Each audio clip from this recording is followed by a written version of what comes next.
Yeah, I mean, I think this is so. I think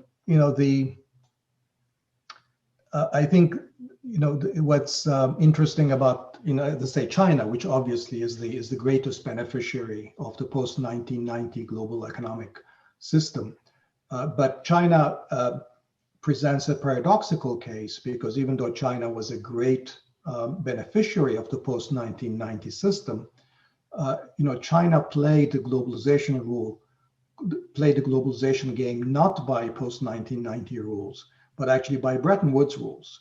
And what that means is that China managed its currency, restricted capital flows, engaged in all kinds of industrial policies, subsidized industries and exports. Of course, had wide amounts of state enterprises as a kind of a social safety net.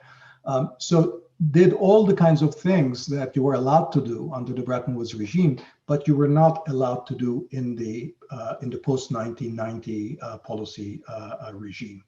So so the secrets of China is much more that it actually ascribed to the Bretton Woods rules than the post hyperglobalization rules. Now, I was lucky that while it was pursuing these strategies, that the rest of the world basically just dropped all their barriers down, and they presented an open market to China. So it's probably true that if other countries had been a little bit more selective and gradual in their liberalization, that maybe China's growth would have been a little bit lower, but not a whole lot. I think China's. I don't think one can imagine, for example, that that the United States would have liberalized against China on a much slower path, with occasional, much more aggressive use of safeguards to protect employment in the United States.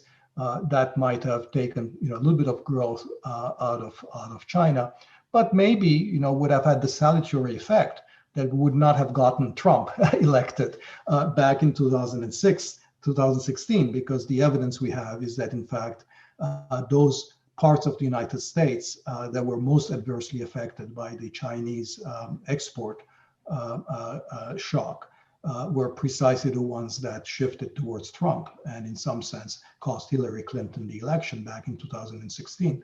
So I think for the world as a whole, it might have been a good bargain to have China grow a little bit less, have a somewhat more protection and somewhat less deep integration after the 1990s, and have avoided 4 years of Trump.